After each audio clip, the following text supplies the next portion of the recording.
کہ حضور نے ارشاد فرمایا مشرق کی طرف سے وہ فوجیں نکلیں گی، لوگ آئیں گے جو عرب میں مہدی کی حکومت قائم کریں گے۔ یہ مہدی کون ہوں گے اس کا ذکر میں ذرا بعد میں کروں گا، لیکن نوٹ کر لیجئے کہ مہدی سے پہلے لازماً کسی مشرقی علاقے کے اندر وہ نظام قائم ہو چکے گا، تب وہاں سے فوجیں آئیں گی نا۔ یہ مشرق کون سا ہے؟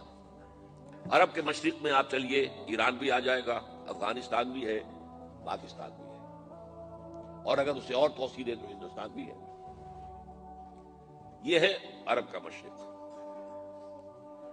اس سے فوجیں جائیں گی۔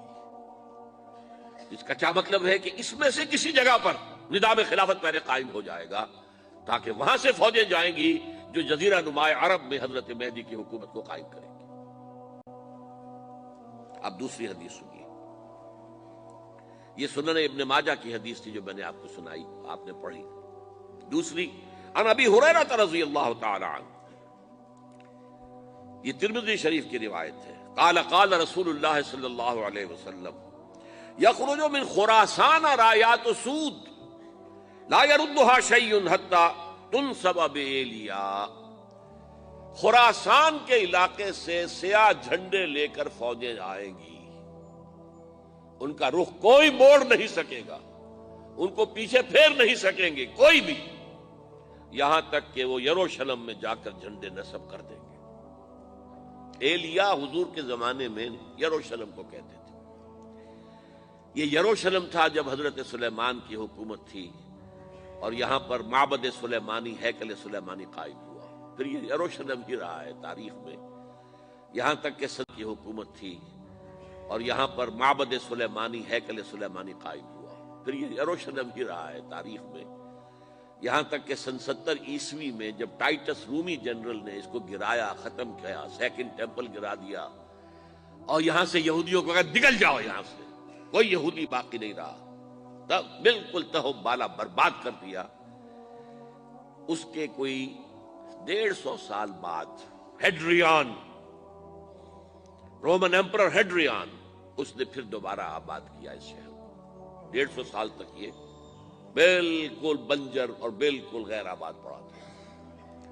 اب ہیڈریان نے جب آباد کیا تو اس کا نام ایلیا رکھا، اب یروشلم نام نہیں تھا۔ تو حضور کے زمانے میں پھر اس کا نام ایلیا تھا، اور اب اس سے کیا معلوم ہو رہا ہے کہ یہ یروشلم مسلمانوں کے قبضے سے اس وقت نکلا ہوا ہوگا۔ ایک دفعہ پہلے نکلا تھا، سن 1099 عیسوی میں مسلمانوں کے ہاتھ سے نکلا، کروسیڈرز، عیسائیوں نے آ کر اس کو قبضے میں کیا، لاکھوں مسلمانوں کو مارا، قتل کیا۔ اس کو 1187 عیسوی میں واپس لیا ہے۔ کس نے لیا ہے؟ صلاح الدین ایوبی، کرد۔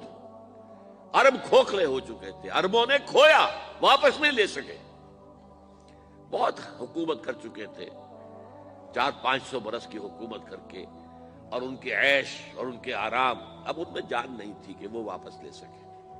واپس لینے والا گرم کرد خون تھا، صلاح الدین ایوبی۔ تو گویا کہ اب آپ سمجھئے کہ 88 برس تک عیسائیوں کا قبضہ رہا یروشلم پر۔ اب 1967 میں یہودیوں نے قبضہ کیا ہے، اور اب 38 برس تو ہو گئے، 88 نہیں تو 38 برس تو ہو گئے، لیکن وہ دور آئے گا کہ اب پھر لیں گے۔ لینے والے عرب بھی نہیں ہوں گے، خراسان کے علاقے سے فوجیں آئیں گی۔ یہ خراسان کیا تھا؟ ایلیا تو میں نے آپ کو بتا دیا، یروشلم کا نام ہے۔ خراسان اس زمانے میں ایک بہت بڑے ملک کو کہتے تھے، کچھ حصہ پاکستان کا بھی اس میں شامل ہے، کچھ حصہ ایران کا بھی ہے۔ ایران کے اس حصے کو اب بھی خراسان کہتے ہیں، وہ ایک صوبہ ہے۔ خراسان ایک صوبہ ہے ایران کا، چھوٹا سا۔ پاکستان میں خاص طور پر یہ جو علاقہ مالاکنڈ ایجنسی کہلاتی ہے، اس سے اوپر جتنا علاقہ ہے، اور یہ جو واخان کی ایک پٹی آتی ہے اوپر، واخان افغانستان کی ایک پٹی سی دم سی چلی آتی ہے جو جا کر چائنا کی سرحد سے مل جاتی ہے، یہاں سے لے کے یہاں تک یہ جو مالاکنڈ کا وہ درہ ہے اور پہاڑ ہے، یہ بھی خراسان کا حصہ ہے۔